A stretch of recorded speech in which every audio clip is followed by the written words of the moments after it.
Le decíamos, el próximo 29 de agosto pues ya regresan a clases los niños de preescolar, primaria y secundaria. Ahora sí ya regresarán de forma presencial, ¿no? En su totalidad. Todavía en el ciclo escolar pasado 2021-2022 hubo momentos en donde era presencial, era a distancia, pero ya a partir de el 29 será presencial completamente, ¿no? El ciclo escolar 22-23. Esto en el caso de los niños de educación básica. Quienes ya regresaron a clases son los jovencitos de media superior y superior, que también lo han hecho ya de forma presencial. Ya no va a haber clases a distancia, porque las cosas ya se están regularizando, ¿no? Ya con las vacunas y todo, ya todos tenemos que regresar a las aulas. Pero ¿qué tanto trabajo, imagínense, qué tanto trabajo va a implicar o está implicando ya para los chavos el adaptarse? Porque es otra vez un proceso de adaptación, de regresar a las aulas, aunque como chavos pues uno se adapta a cualquier cosa y de manera fácil, ¿no? Pero en materia educativa, ¿cómo les está yendo o qué se requiere para que pues vuelvan a agarrar el ritmo de estar yendo a la escuela todos los días? Para hablar acerca del tema, yo le agradezco, se encuentra en la línea telefónica el maestro José Alejandro Ramírez Cruz, académico de la Facultad de Estudios Superiores de Aragón de la Universidad Nacional Autónoma de México. Maestro, ¿cómo está? Muy buenos días. Muy bien, muchas gracias. Muy buenos días. Gracias por la invitación. Al contrario, maestro, ¿cómo les está yendo? ¿Cómo lo tomaron los jóvenes el tener que regresar otra vez a clases, a la escuela de manera presencial? Porque pues muchos ya estaban acostumbrados al tema de la distancia, ¿no? Se levantaban 5 minutos antes de entrar a la clase, nada más se conectaban y de volada, ¿no? Pero ahora ya la rutina pues tendrá que ser como siempre había sido, ¿no? Sí, efectivamente, estamos hablando de una situación multifactorial, ¿no? Ujú, Porque como bien lo comenta, por un lado tenemos pues el hecho de regresar a la disciplina, de levántate a una hora, ujú. sal, toma el transporte público, el auto, el medio que uses para llegar al centro educativo, llegar, vaya, a veces pensar en las cuestiones básicas, ¿no? De la alimentación, etcétera, todo esto que implica, y también por otra parte, pues bueno, regresar al hecho de tener a un profesor enfrente de ti. ¿Por Sí, qué? Porque, pues bueno, para nosotros como docentes también nos pasó, a mí en lo particular me pasó muchas veces, que me daba ese momento de decir, pues, estoy hablándole a una máquina, no estoy frente a humanos, no estoy frente a mi grupo, ujú. sino estoy hablándole a una máquina. Pues para ellos era algo similar, ¿no? Entonces ahorita regresar a todo ese proceso les implica un cambio muy importante desde muchos factores, desde lo económico, lo Sí. social y obviamente lo académico, ¿no? Que es la parte más importante. Mm. Y Que obviamente pues cambiar el cassette de regresar a tomar una clase presencial, de poner tus cinco sentidos en una persona que te está hablando en un salón, a lo que era antes, pues estar frente a una máquina, perdón. Claro, que decíamos, ¿no?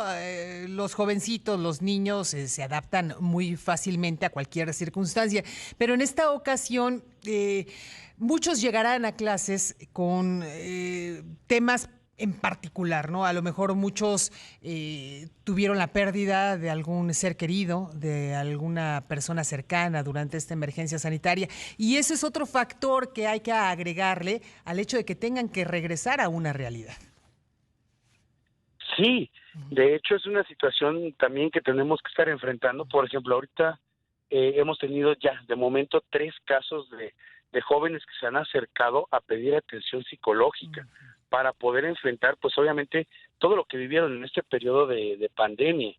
Obviamente tenemos gente que perdió familiares, gente que tuvo que ingresar al campo laboral porque ya no tenían o ya no tienen Ujú. a la persona que sustentaba sus estudios, porque a lo mejor quien lo sustentaba perdió el empleo, y todo esto se refleja, ¿no? Por ahí, por ejemplo, también tenemos situaciones con alumnos que tomaban clases desde el trabajo mismo, Mm, y ahorita pues con el regreso a la presencialidad, pues eso le representa muy grave. claro. Y en este sentido, en casos particulares, maestro, como los que me acaba de comentar, ¿habrá facilidades por parte de las instituciones educativas o es necesario que haya facilidades por parte de las instituciones educativas para que estos chavos, de alguna u otra forma, continúen con sus estudios y no haya una deserción? Pues mire, yo espero y lo veo desde una perspectiva humana que todas las instituciones tienen que tomar en consideración esa situación. Hay que recordar que trabajamos con personas Ujú. y eso es muy importante, es lo primero que tenemos que tener en mente. Vaya, no somos una fábrica que trabajamos con, no sé, engranes, partes mecánicas, son gente Claro. y tenemos que considerar todo ese tipo de situaciones porque son parte de un proceso de enseñanza-aprendizaje.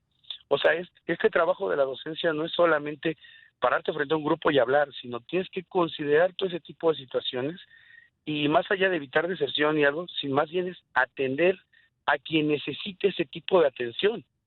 En muchos momentos, pues desde el aula tenemos que empezar a canalizar al alumno a las instancias necesarias para que se le apoye. Como le reitero, o sea, estamos hablando de situaciones muy diversas, pero que tienen un enfoque muy particular, ¿no? Son cuestiones de tipo económico, de tipo de salud, tal vez de tipo de depresión Ujú. también, y pues también se tienen que atender porque es parte del trabajo de la institución. Claro.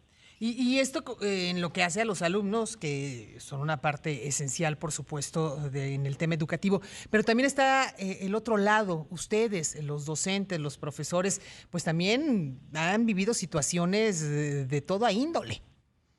Claro, no, nosotros también como docentes hemos vivido en lo personal, como individuos, situaciones complejas, pero yo creo que lo que más nos pega, o por lo menos a mí en lo particular, algo que más me ha pegado, es ver las situaciones que han vivido mis propios alumnos. Ujú.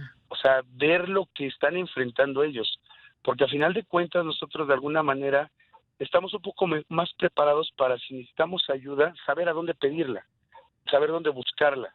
Pero el joven promedio, cuando hablamos de educación media superior y superior, que son todavía adolescentes, Ujú. desgraciadamente no saben ni pedir ayuda. Eso es un conflicto muy grave. Ya desde ahí tenemos una problemática muy seria.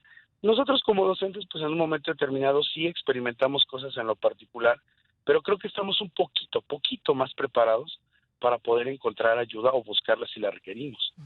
Y otro punto, profesor, el tema, bueno, ok, regresan, se adaptan, se da atención, sí, a casos particulares, pero el rezago, porque finalmente sí, hubo clases a distancia, hubo clases en línea, pero pues no es lo mismo, ¿no? Como usted bien dice, estar en un salón de clases con un profesor al frente.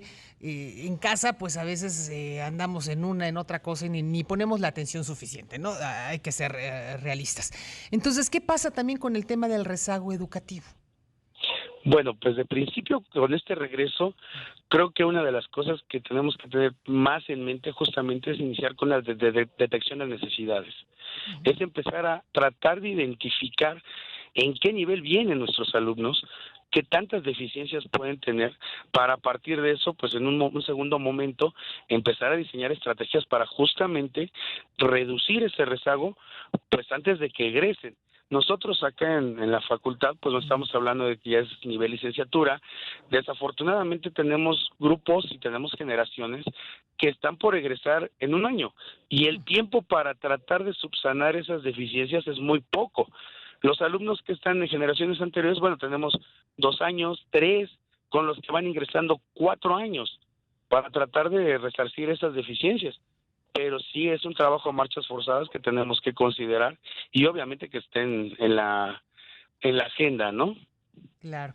Pues maestro, no sé si hay algo más que agregar a esta conversación, algo que pues de alguna u otra forma sea parte esencial de todo este nuevo proceso, porque pues sí es un nuevo proceso, no lo habíamos vivido, por lo menos quienes estamos, o en años recientes, vaya, en décadas recientes, en este nuevo proceso que ustedes como maestros, y en este caso usted en específico como pedagogo, crea que es necesario para poder salir a flote de toda esta situación. Pues de principio, en este ámbito de la educación, pues sabemos que tenemos que estar actualizándonos constantemente. Pero yo creo que ahorita en este punto, autoridades, sociedad, alumnos, maestros, tenemos que buscar reinventarnos a esta realidad. Hay algo que es muy importante. La pandemia nos obligó a dar un salto muy grande en el uso de la tecnología. Ujú. Creo que ahora se trata de incorporar esa tecnología al quehacer diario del docente, que seamos empáticos con las situaciones que cada uno de nosotros vivimos, y en especial reinventar la docencia. Estamos en un punto de quiebre muy importante donde la docencia tiene que cambiar y tiene que cambiar para bien. Perfecto. Y todo el modelo educativo del país se tiene que reinventar en base a eso. No solamente son las escuelas, no solamente son las instituciones, sino es el propio modelo educativo del país que tiene que cambiar. Pues, maestro, yo le agradezco mucho esta conversación. De verdad, pues sí, hay un largo camino que recorrer. Esperemos que pues sea, aún y cuando decimos el término largo, que sea a corto plazo para que las cosas avancen adecuadamente. Muchísimas gracias. No hay de qué, muchas gracias por la invitación. Muy buenos días. El maestro José Alejandro Ramírez Cruz, académico de la Facultad de Estudios Superiores Aragón de la UNAM.